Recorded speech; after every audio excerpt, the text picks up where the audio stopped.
Okay, now since you are becoming a master at the pen tool, I thought it would be extremely cool to trace out a pencil drawing that I've done. So what I've done here is I've created a brand new blank 8.5 by 11 document. I've hit Shift Tab on my keyboard to get rid of all the panels on the right for now. And what I'm going to do is go and place that pencil drawing and we'll trace them out with the pen tool. I hope you're up for this. So I'm going to head up to my File menu and down to Place. And inside your Chapter 6 folder, you should find a file called trace.tiff. Go ahead and grab him, click on Place, drop him onto your page. The other thing that I'm going to do is I'm going to lock him down. So I'm going to hit Command-2 here on the Mac or Control-2 on the Windows side. That'll lock him down so we don't move him. And of course, I'll zoom in quite a bit actually on this guy so we can get a nice close look at him there. I'm just using Command Spacebar here, Control Spacebar on the Windows side, whatever technique you want to zoom in and position them up here a little bit. As a matter of fact, because we're going to be tracing this guy out, I'm going to zoom in even closer here. There we go, something like that. Now, a couple of things to show you here. I want to start tracing this guy out. So I'm going to hit the D key on my keyboard. That sets the fill and stroke back to their default. But as I'm drawing out my path, I do not want a fill. I just want a stroke. So the black stroke is fine, or sometimes I'll even use a different color like a bright red or something so I can actually see the line. But in this case, I don't want the fill, so I'm just going to hit the / key on my keyboard. That gets rid of the fill.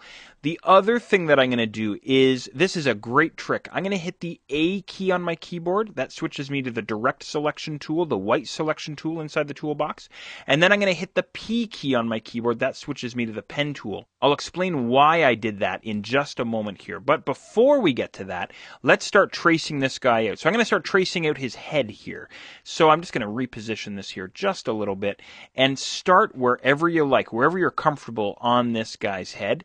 And I'm just going to start clicking all the way around. So a single click there and maybe a slight click and drag as I work my way around. It's just a matter of single clicking where you want the straight segments, clicking and dragging where you want the curved segments,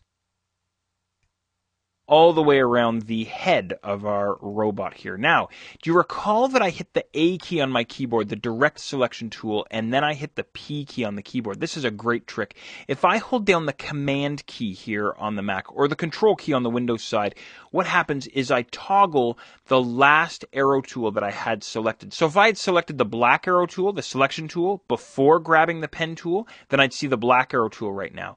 But I always make sure that my direct selection tool, the white arrow tool, was the last arrow tool that I was on, because now I can hold down Control or Command here on the Mac and go back and manipulate the paths and anchor points that I've drawn with the pen tool as I'm actually drawing out the path. So I can go back and I can make whatever adjustments I want and then just continue on my merry way drawing out my path. I'll click on the end anchor point to make sure that I'm going to continue my path here all the way around this guy's head. So that's a great trick for manipulating your paths and anchor points as you're actually drawing them out. Now, I have a curve here. I want to show you a neat trick here. I'm going to zoom way in here on this guy. And as you know, when you click and drag, you're going to get these direction lines coming off of your anchor point here. Now, if I were just to single click here after my curved anchor point, I get this curve happening here. And of course, that's happening because of this direction line right here on the right-hand side. Now, I'm just going to undo a bunch of times here. Command Z or Control Z on the Windows side. I'll just back up here.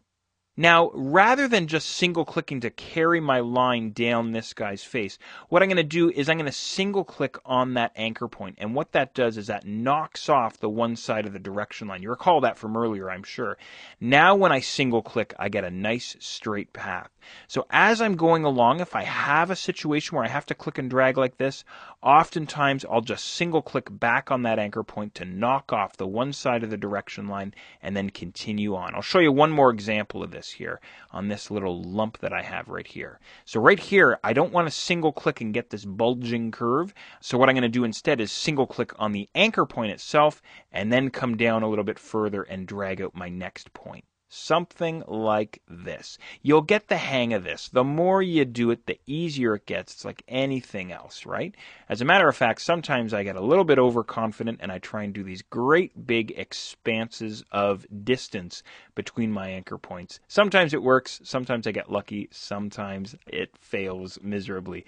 No worries. That's what the undo is for. Okay. So I'm going to continue making my way around this guy's head here.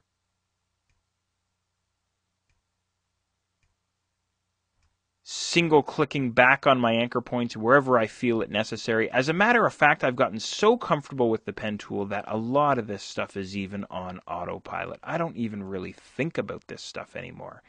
All right, I'm almost done. Up towards the top right here.